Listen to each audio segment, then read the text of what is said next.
we've talked about, having a broken and contrite heart. And that's a phrase that you see really, I think, just once in Scripture as a complete phrase. I didn't research that, but I'm only thinking of one instance.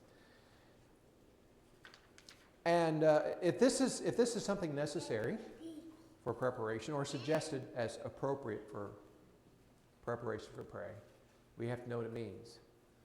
Who likes to talk about a broken and contrite heart? Can we have anyone to start a conversation for us on the topic, please?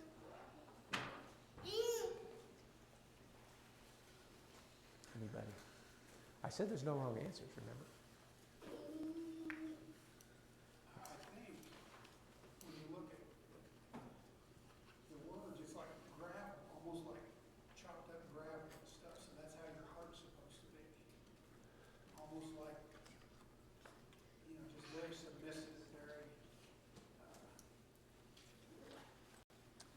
Are you defining broken for us, Jeff? Is that, or were you starting or running? Contriteness, okay. Contrition you see as something that's been broken down into its finer pieces. It's a shattered vessel, maybe, perhaps. You think about what you might get with gravel. I've been going through a program called Grief Share, and they gave an example of your life being a piece of pottery. And then something unexpected happens and it's shattered. And the illustration can be played out, and people have done this, where they've broken pottery and then taken those pieces and meticulously glued them back together. And you invariably cannot get all the cracks out of pottery when you do that. It's going to look just like what you did, which is take shattered pieces and glue them back together. And you may have a few spots that they're missing because you didn't collect all the pieces. And I think that's a pretty good illustration. But what kind of vessel do you end up with when you've pieced together that which has been shattered? A different one. It's a different vessel. Is it better or worse? It's not the same. It's not the same. I can't trick these people with a lot of wisdom. They understand the illustration. It's a different vessel. Is it still useful as a vessel? Well, of course it is. It's been reconstructed. It may not look like the old vessel. The patterns may be different. The colors you didn't line anything up. Whatever it is. But you'll always know by looking at that vessel that it's been shattered. You'll always know that. That can never be concealed. And anyone that can say that they have an understanding of the concept of a broken and contrite heart would understand what that means. Contriteness carries a definition more specifically of deep remorse.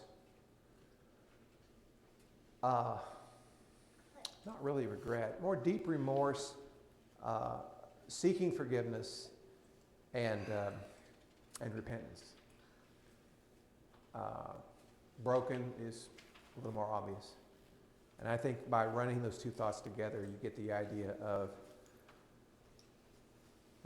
the author suggests that our prayer life will be impacted by the vessel that we are. Why does God give consideration to a broken and contrite heart? Why does God want to see us broken like that? Or does he? I think of brokenness as like spilled out or spread out. I think the shattered vessel is a good example because it's laid bare, and when you put it back together, even the embarrassing or the less presentable parts are still visible. And I think God needs a broken and contrite heart out of us because he needs to know that we know that we're in that state. I don't know exactly who said it. I heard the quote attributed. I think it was the Roman Stoic philosophers who would say impossible to learn that which you think you already know. So, Okay, I like that. if we think that we are whole, or we think that we can present a good, clean image that's perfect and all put together, we will be far less receptive to what we need to learn. So I think God wants brokenness out of us because he wants us to be open and receptive. Okay, that's a good thought. Yes, sir.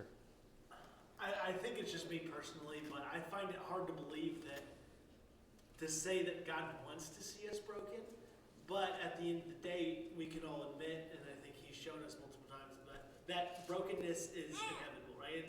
We are all at one point going to reach, I would say, we are all at one point broken in our lives. Something's going on, whatever it may be. And in those times, I think God's point in this is really trying to show that when we are at our breaking point, or whether we're a broken person our whole life, and it's just a constant thing that there's always something going on. Through these times, he wants us to seek him. So what I'm saying is, I don't think he necessarily wants to see us broken. I think he wants us to know that in those times where we feel broken, we turn to him. We look for him, mostly through prayer, but through everything. Look to him to, fix the brokenness, but at the end of the day, help the brokenness, right? Comfort it. Seek him to be that support system in our lives, if that makes sense. Yeah, it does. I like running together all three thoughts that we've heard already. And maybe to synthesize those a little bit, the idea of brokenness being a pouring or spilling out. And if you think about it, someone who, Jeff's filling potholes in his big long gravel driveway. He's just got to pour that gravel out in the road, and then the traffic pushes it away to the side, and he pours more gravel in there. But there's an exposure to that. There's an openness to that. And I think Andrew's point of it's not so much that God prefers it, and you made the same point. It's more that we recognize our own exposure in front of God. Our own ability to appreciate that no matter how much we think we can keep ourselves contained and whole and hidden from the mind of God, that's impossible. And so to acknowledge our need to be open, exposed, sometimes raw, sometimes feeling maybe a little more broken than not. Contriteness, again, contrition, having a strong feeling of remorse for the state of our lives at points in our life. I don't think it's a constant misery as much as it is the knowledge that any repair in my life is really only going to happen when God is the center of my life. Because I can put on things that look like wholeness and completeness, but I'm not really going to ever find that.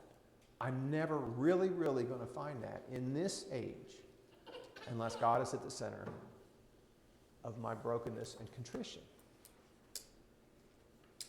Does anyone want to challenge that or add to it? Yes, sir. I think it's the same idea that's conveyed in the foundational beatitude, blessed are the poor in spirit. Yes. Because I don't have anywhere else to go. I'm a beggar. I have nowhere else to go but you, God. Okay. I think that's the same idea conveyed here. I think that's a good representation of that thought. Ethan? That's sort of what I was thinking of. Like I think Zach was mentioning that brokenness is kind of inevitable in the state of the world and the state of humanity because of the relationship with God. And so then in those situations, maybe it's that we become more receptive to what we're supposed to be, and that is united with Him. I don't know if that makes the most sense the way I said that, but. I follow what you're saying. We would tell the children often, you're not in control of your own life, and the sooner you figure that out, the happier you'll be. We tried to teach them that at least. It's not about not making plans. It's not about living in a state of misery or some state of mind that, I just can't do anything right. That's not the point of this kind of conversation. The point of this conversation is that the only one that can piece me back together is God. And if I think I know the course of my life and I've made my plans and I'm satisfied in those, and then what happens when the challenges come? Poof, shattered. If you haven't prepared your life around the inevitability of life, as God has shown us in various lessons about why we're not in control of this universe, then when we feel that control slip away, that's only an illusion. It can really lead to a difficulty of centering yourself back to God if you're not already there in preparation for what's the surprises to come. So how does this make us better prepared for prayer? How does that thought, broken and contrite heart, make us better prepared for prayer?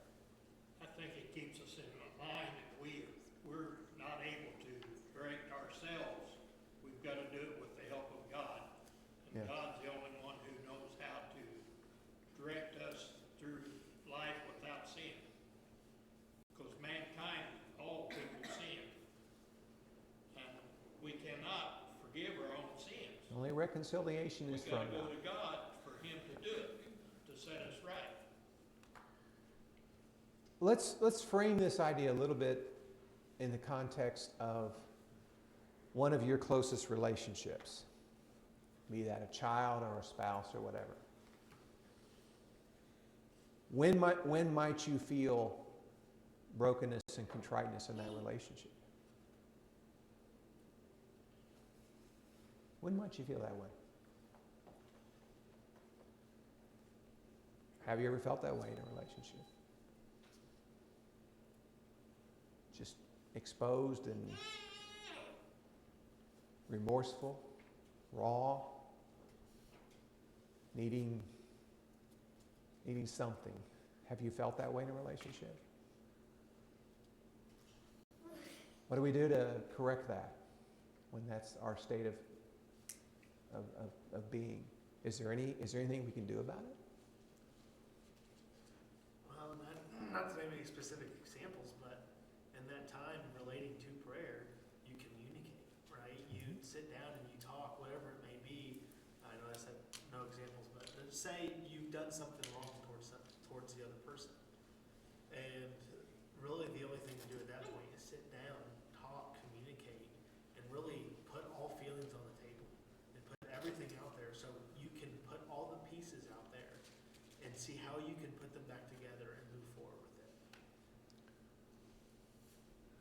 Yeah. You think maybe you want to seek forgiveness from that person? That too. Might be part of it. Yes. So what are you trying to do by being broken and contrite in front of another person? What are you trying to accomplish? You're trying to restore the relationship. What about when we pray to God?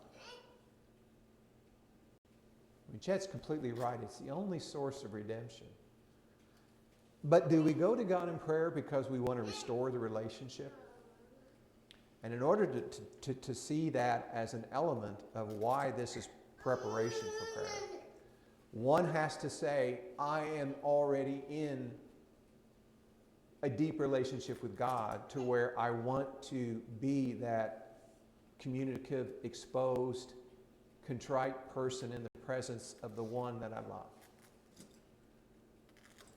And if it's not about the love relationship, I think Crozier or Tozier, whatever his name is, would say that is not going to motivate you to go to God in prayer when the time is right for you to pray in that way.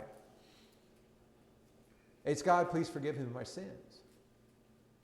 But turn this around. I preached, 3 weeks ago, something on God's loving and how He loves, and how He knows He's loving those who are irredeemable, and how He knows He loves those who are unreconcilable. But how much more does He want to demonstrate His love for those who seek reconciliation? And the only way to be reconciled is to have a loving relationship to begin with. Because otherwise, I'm just establishing a new relationship. And some people treat God that way. Well, God, it's been 10 years since I prayed, but I'm in a foxhole and things are really looking rough for me right now. And if you pull me out of this situation, I'd really appreciate your help. And they try to establish that relationship at the time that they're in the foxhole as opposed to having a relationship where one might in prayer go and say, God, there's nothing I can do about the situation I'm in, and I'm really feeling like I'm out of control here. And I don't know how to handle what I'm facing right now. It may not be a sin, but it may just be a feeling of abandonment or a feeling of hopelessness. And I think those can be part of a broken and contrite spirit too. It's often framed, I think, in the idea of sin, because there's also this sense, I think, too, in Psalms 51, of the idea of the broken, contrite heart is also itself a sacrifice before God. I don't know if you got that or saw that or would believe that when you looked at it. But it does say in verse 17 pretty clear, 16, 17, thou dost not delight in sacrifice, otherwise I would give it. Now, the psalmist is not saying God has changed his law regarding sacrifice. He's saying, in a state of mind I am right now, an animal sacrifice or a pouring sacrifice or a free will offering, that's not going to cut it right now. If I thought that's all you needed to be reconciled with me, then I would give it, the psalmist says. But he says, you're not pleased with sacrifice and burnt offering. There's got to be something more in me and in my life. And then he says in verse 17, the sacrifices of God are a broken spirit, a broken and a contrite heart, O God, thou wilt not despise. So how is this state of mind a sacrifice? How is it a sacrifice? Freeman in the Old Covenant image of what the psalmist just said about God does not delight in burnt offerings for a second to understand the illustration. What is the sacrifice? Or what are the characteristics of the broken and contrite heart that aren't in the burnt offering? Let's try that. See if you can read my mind then. The reason God desires the heart over a burnt offering sacrifice is that there's no falsification of a broken and contrite heart. The animal sacrifice can be done out of obligation, it can be done out of habit, but you can mask the intent of the heart behind the action. And God knows that, and He knows that a truly broken and contrite heart is not something that is put up as a front. At least to God, it's not. Verse 7, purify me with hyssop, and I'll be clean. Wash me, and I'll be whiter than snow. Make me to hear joy and gladness. Let the bones which thou hast broken rejoice. Hide thy face from my sins and blot out all my iniquities. Does that sound like the mechanics of a burnt offering? It really doesn't. It doesn't really align with go down to the herd and pick a good animal and let's take it to the altar or let's take it to the temple or wherever we need to go. And we're going to sharpen our knives and we're going to wash your hands and we're going to make all these preparations. Does that sound like verses 7, 8, and 9? And you see where the psalmist is building the case for why a broken heart of contrition is what God desires over a burnt offering. Does that start to make sense to us? As you look at how the psalmist describes that desire for reconciliation, that desire for the relationship where God will relent rather than judge because He loves His creation. And that's what the psalmist is seeking through his brokenness. Right? Restore in me the joy of salvation. And I get it why under the old covenant they had become somewhat mechanical to where God says, I despise your burnt offerings. I just assumed you'd shut it all down, as opposed to giving me all these dead animals when what I want is the relationship with you as a people. Something else I'd like to point out along with that imagery of the burnt offerings is what the offering really is. Does God need a bunch of burnt animals? Absolutely not. He doesn't need the grain. He doesn't need the animals. When we pass, well, I guess we don't pass around anymore, but when we have the collection plate, does God really need, does he need any of that? Absolutely not. Mm-hmm. But I think when you look at the ritual of the burnt offerings, laying your hand on a lamb as you kill it, feeling the life leave it,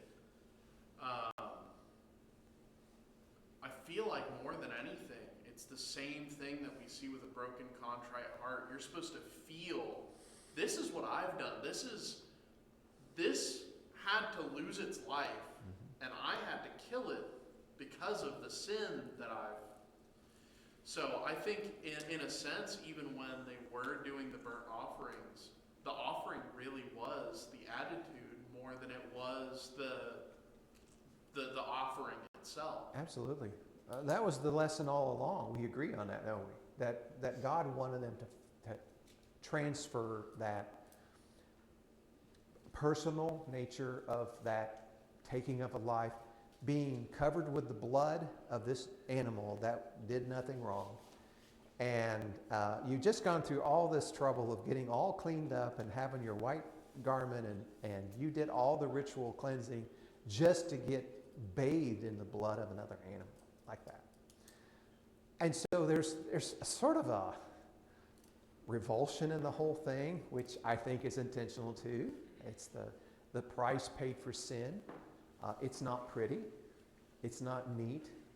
And so the psalmist and others, not the only one, that did practice ritual animal sacrifice when it was of the heart given, got it.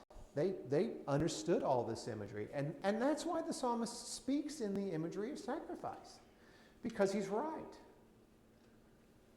If you're just going through the ritual of it, then you don't have the sense of God taking action on you the way that he relays. I think I like best verse 9. Hide thy face from my sins and blot out all my iniquities.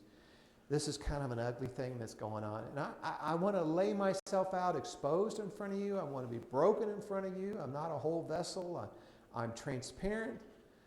But I still have the shame and remorse to where, God, I don't want you even looking at me in this state.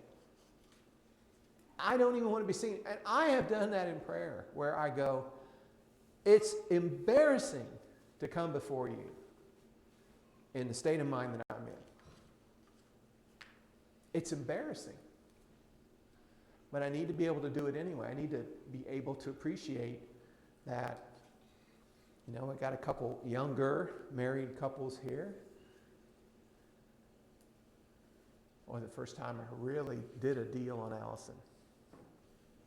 Not just forget to put away my laundry or something. The first time I really did a deal on her. And how that felt. To go to her and say, I'm sorry. I feel ashamed in front of you. I want you to understand, I don't want to ever do this again. I don't want to feel this way towards you because of how I've treated you. So I'm not going to do it again. And that's what God desires, is that openness in communication. To be able to say, here's all of me for my rough edges, for my contrition, and just you might overlook because I can't hide it. But it's still a shame to me. I don't even want you seeing my sins. Yes, sir. I think maybe this is kind of what you're talking about, but the words that I kept coming back to with this was that God wants us in a state of humble surrender. Mm-hmm. Where I'm just kind of, I don't have anything and I don't know what to do, and I'm coming before you open and vulnerable and all those kind of things, in the same way of when, like when I've hurt her. Same kind of posture, so I don't know if maybe that fits what we're talking about or not, the idea of surrender. Do you think we've followed this through enough? Are you understanding it? Do you want to explore more on the topic? Yes, sir. You were talking about animal sacrifice, but when the Jews turned Jesus over to the Gentiles, that's when he was our sacrifice. He died for us. And Yep. that's how we get grace for his forgiveness. Am I wrong? No, you're not. There's a So there's when you think direct about relationship. sacrifice, and the Jews, that was all politics then, but when they turned him over to the Gentiles, we crucified him, and that's, our sacrifice at the time. Some of them had that brought to their attention a couple months after the sacrifice when God ascended back to heaven, and they said, what are we going to do? We killed the Son of God. We did it. I would say that's probably a broken and contrite heart at that point. I mean, I think they just had to lay it on the line. I concluded with, if I can't feel or understand the hurt that my sin causes my God, then I won't look to ease his pain by me asking for forgiveness in my serious, authentic remorse for what I have done. Someone said stupidly, I think it's a line in a movie, I'm not sure, love means never having to say you're sorry. And that's just false. Love means all the time, well, it depends on how rotten you are, in my life at least, is all the time having to say I'm sorry. And we probably don't do it enough, as a general rule, because it's shameful, it's hard. And we struggle against the idea that we are anything but whole vessels. That's how we like to see ourselves. Okay, I've said I've put this topic to rest. I'm going to move on unless someone else wants to pick it back up. The psalmist prepared to pray. The next section says, by surrendering to God. So what did the psalmist claim to do in Psalms 31? What's this idea of surrender? And I think it can overlap with the conversation we've already had as well. I don't think it's a standalone idea. Into thy hand I commit my spirit. Thou hast ransomed me, O Lord, God of truth. And I think Jeff kind of alluded to this in a way in his response earlier. What do you think? Does this help us understand how we prepare ourselves for prayer? What is the claim here?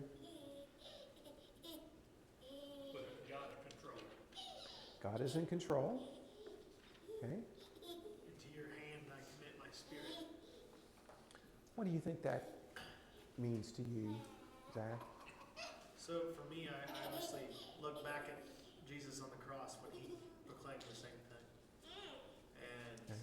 trying to relate, as hard as it is, relate myself to Jesus. You have to do the same thing. It shows God that through all of this, into your hands, I give you everything. Because I believe our spirit means everything to God. Because when it's all said and done, it's our spirit that descends and lives with him forever. And that precious spirit that we hand over to God is our claim that we know you're in control. We know that I can come to you with anything and you will help me get through. And you hear the term, I give my life to you, but how often do we think of the severity of that phrase? Because when you give your life to somebody and you mean it, everything that you're a part of, you give to them. So when I'm laying it back to me, and if I'm committing my spirit to the hands of my Father, it means I will let you take the driver's seat. I will seek you in everything. I will share with you everything. No matter how hard it is, in those moments of, Lord, I'm ashamed. Whatever it may be on this earth, it's yours. I dedicate everything to you.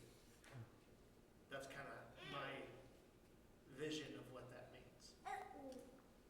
Okay. Was this famously quoted? Next question kind of hints at that. The psalmist famously quoted, is it not? Jesus, while on the cross, I commend my spirit to your hand, so to speak.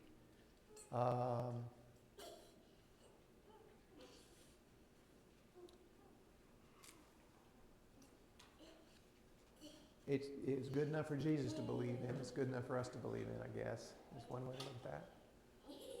There's no substitute for total commitment and total trust in God. And it's hard to do. Or maybe it's not hard for you. But I get confused by my feelings. I get confused by the things that I see. I get confused by the things I thought I understood. And those are hindrances to me saying, there's things beyond my understanding that are at play here in my life. And I need to stop trying to think I think this ties in with the idea of the open or the whole vessel as opposed to the one that's spelled out and exposed. There's just a certain amount of arrogance in thinking we can live life without God. But not just that God is with us, but that we are 100% aligned with God, as Zach said. And we get to 60, 70, 80, 90%, or maybe not even that far. We struggle with the total commitment part of it, I think, is my struggle. Any other substitute for my trust is just an idol. It's just something that I've put in the place of God. And I know all idols are false and powerless. And I know that they are the imagination of man's minds. And any time that I think my own intellect or my own reasoning or my own judgment or my own emotions can set aside what I can understand and learn from what God has said about my life, then I'm just trying to fool myself. And I think that's difficult. There's no substitute for trusting in God. Again, going back, I'm going to learn this name for the end of the year. Crozier. Mr. Crozier says there is, it's not about getting our ducks in a row. It's not about, these are the checklist of the things we work on as we prepare for prayer. I went ahead and read on a little bit into the psalm describing, there is in verse 19, how great is thy goodness, which I think that's a phrase from a song we sing. How great is thy goodness which thou hast stored up for those who fear thee, which thou hast wrought for those who take refuge in thee before the sons of men. Thou dost hide them in the secret place of thy presence from the conspiracies of man. Thou dost keep them secretly in a shelter from the strife of tongues. Blessed be the Lord. He has made marvelous his loving kindness to me. In a besieged city, I said in my alarm, I'm cut off from before thine eyes. Nevertheless, thou didst hear the voice of my supplications when I cried to thee.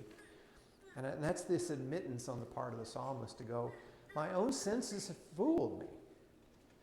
They've deceived me. Because I'm in the midst of my enemies. I'm in a besieged city. Do you know what a siege is? You surround the walls. You raise up armaments to tear the walls down. There's things called siege engines that are to batter walls and bring them down. And the psalmist says, I feel like the walls are coming down. And I think my days are numbered. But using that same imagery, that analogy, is that God has this shelter from the secret conspiracies of man. I just love that because I feel like I work in an environment where there's a lot of conspiracy going on. I see things that happen up in Indianapolis and I go, what is going on around here? Who knows all of this stuff that I can't figure out? And I'll learn later, something was said in another context and it carried forward to a committee and it changed the whole context of that committee. It turned it in a moment. I was in a committee for 2 hours the other day. I thought, well, we're going to take a pretty rough vote on this issue. And boom, the chairman said, we're not going to vote this bill. And we moved on to the next one. And I'm like, well, what happened? There was a conversation in another part of the building, and it filtered back to the committee, and it changed everything. And I'm going, there's conspiracies in this building. There are. Because that's what mankind does. But God is a shelter. And I think if we think of kind of the sheltering rock, and that's other imagery that's used frequently. I like to think of being able to hide in the crevice of a rock and be sheltered from all of the conspiracies that are in my own mind. I draw up things that are an attempt to explain what my eyes see and my heart feels, instead of understanding that they're lies, and I'm deceiving myself. God's shelter protects you from that and helps you to clear your mind of your own, sometimes being your own worst enemy, of trying to understand things that are maybe beyond your understanding, or trying to see God's timeline in a way that's not on his timeline, but it's on the one you would prefer. And you craft and you draw and you make the whole world, and you make your friends and your associates do things in your mind that haven't happened because you've built all this up. And it can drive you mad as you do this what if game and these kind of things. And God's shelter is like the sheltering rock. And I don't want to see it as an imposing, hard, craggy mountain that's difficult and dangerous, but one that's comforting because of the stability of it, because of the strength of it, because of the majesty of it, and the permanence of God. There's a good section here on sacrifice. I have spent too much time on the earlier sections. There's quite a bit of discussion about sacrifice. Is there a connection between sacrifice and prayer? Well, if you read Psalms 5 and Psalms 54 and Psalms 66, you'll see that I lay my request before you. The ESV version uses the word, or I order my request. ESV uses the word sacrifice. I lay my sacrifices before you. Psalms 54, a free will offering. Prayer is like that because of the goodness of God. We want to be sacrificial because of who he is. Burnt offerings come with my secret vows of prayers, says Psalm 66. So there's other verses, and if you read these, you'll see where Abraham and Isaac and others are connected to sacrifice and prayer. As they traveled, they built altars, and then they would offer their prayers at these altars as they traveled, as they established themselves in different parts of the wilderness. Altars were built, prayers were offered. Abraham, Isaac, Jacob. David called on the Lord and was answered with fire from heaven upon his altar. 1 Chronicles chapter 21. God brought fire down as a response to his inquiry. And there was a prophet that had that one time as a grand demonstration of God's response to his inquiry of prayer. There's a lot of connection between prayer and sacrifice. You think sacrifice was tied to prayer under the Old Covenant? I think the elements are there. Elements of devotion, as in a poured out libation. I hooked onto this word libation because of that pouring out. We've already had that idea a little bit. But if you look at the Greek for libation, it is a drink offering. It could have taken the form of a wine. It could have taken the form of water. But the Greek interpretation of a libation is a peace treaty. It's a synonym for a peace treaty. I found that interesting. In the African culture, I found that there are Christians and non-Christians alike who still practice libations. And they will pray and they will pour water as they pray. And there's some symbolism there of that sort of that openness, that transparency, that contriteness as part of that. So seeing prayer as a sacrifice, we talked earlier about the true nature of even the Old Covenant sacrifice and how it was meant to invoke these ideas as opposed to ritual. And some people practice the ritual still today because they appreciate the symbolism of it. I'm kind of flying through this because we're not going to get back to it. I think I will touch on maybe verses or question 17 a little bit to finish out the lesson so we can look at a couple of the big points right here at the end. But otherwise, I think I need to call it a night.